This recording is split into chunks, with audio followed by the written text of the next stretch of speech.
China controls 95% of the world's permanent magnet production. Let that land for a second. Every AI server, every GPU rack, every data center that America is racing to build, the magnets inside that hardware flow almost entirely through Beijing. And in June 2026, China decided to remind everyone of that fact in the most pointed way possible. Here's the thing that's going to keep you watching. By the end of this video, I'm going to show you the one company almost nobody is talking about that quietly profits no matter which side wins this war. Stick around, because it's not who you think. Okay, let's rewind a bit. Morgan Stanley projects the US AI build-out will cost up to $3 trillion over the next 3 years.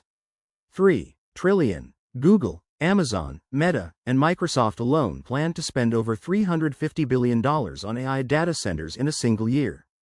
This is the single biggest coordinated infrastructure bet in American history. And the whole thing runs on chips. Chips that are mostly made somewhere else. Here's where it gets uncomfortable. According to the Center for Strategic and International Studies, semiconductors represent more than half the total cost of an AI server.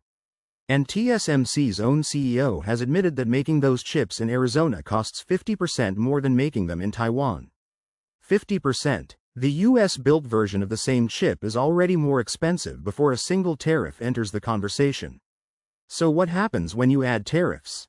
The Computer and Communications Industry Association ran the numbers. A semiconductor tariff applied to data centers could cost the US economy $90 billion a year, threaten 243,000 jobs, and knock out around 20% of planned data center construction through 2030. That's 15 to 20 entire hyperscale facilities just gone. But here is where it gets genuinely wild. The US government actually knows this. In January 2026, the administration carved out AI data center inputs from the tariff regime specifically because, and I'm paraphrasing here, taxing the most important productive investment channel in the American economy was a bad idea. Smart move. Except the story didn't stop there. Because while Washington was carving out chip tariffs, Beijing was playing a completely different game. On June 22, 2026, China's Ministry of Commerce added 10 US companies to its export control list. 2 of them, MP Materials and USA Rare Earth, are literally the companies the US government had been funding specifically to reduce American dependence on China.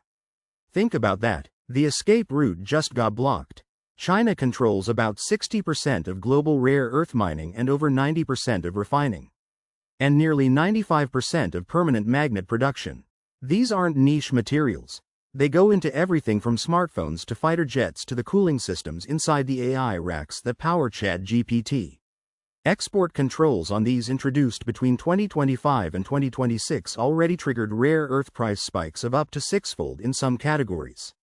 Now, Beijing and Washington struck a 1-year trade truce back in late 2025, suspending the harshest measures. But that truce expires in November 2026. As one analyst put it, there is no truce in the US-China tech war. The national security lane stays active regardless of diplomatic niceties. And here's something that actually bugs me about how this story gets covered. Everyone focuses on the chip export controls, what the US is doing to China. But the rare earth counter move is arguably the sharper weapon. The US has spent over $52 billion in CHIPS Act incentives trying to reshore chip manufacturing. TSMC is expanding in Arizona. Intel has a fab in Ohio. Sounds great. Except TSMC's Arizona facility has reached only a fraction of the volume it needs, and its advanced packaging capacity is fully booked through 2027. You cannot just wish a semiconductor supply chain into existence. It takes a decade. Meanwhile, China isn't sitting still on chips either.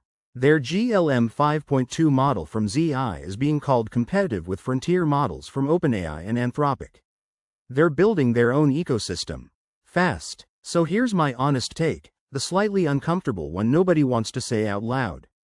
The tariff carve-outs for AI are a tacit admission that American AI supremacy depends on imports it can't yet replace. The CHIPS Act is a 10-year project in a 2-year race. And the rare earth situation is China's most elegant move, not blocking chip sales outright, but quietly squeezing the minerals that go into the machines that make the chips that run the AI. It's a chokehold in slow motion. Who wins? In the short term, and this is the part almost nobody is watching, the real winners are the countries sitting in the middle. Taiwan, South Korea, Mexico. TSMC's Arizona expansion just ballooned to a stated $465 billion across 11 fab phases under the U.S.-Taiwan chip tariff framework. Taiwan just got locked in as indispensable to American AI for the next decade. SK Hynix supplies the high-bandwidth memory in every Nvidia Blackwell GPU shipped in 2026, every single one. These aren't sideline players. They are the supply chain. For you personally, if your job, your business, or your investments touch AI infrastructure, cloud computing, or hardware, the tariff and rare earth story is not background noise.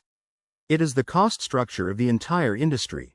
Cloud providers haven't raised AI-specific prices yet, but the economic logic is there. When it costs more to build the data center, eventually it costs more to use it.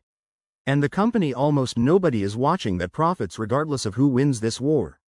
It's TSMC. Not because of the Arizona fabs, those are expensive and years away from maturity. Because Taiwan remains the only place on Earth that can make the most advanced chips at scale, at any viable cost.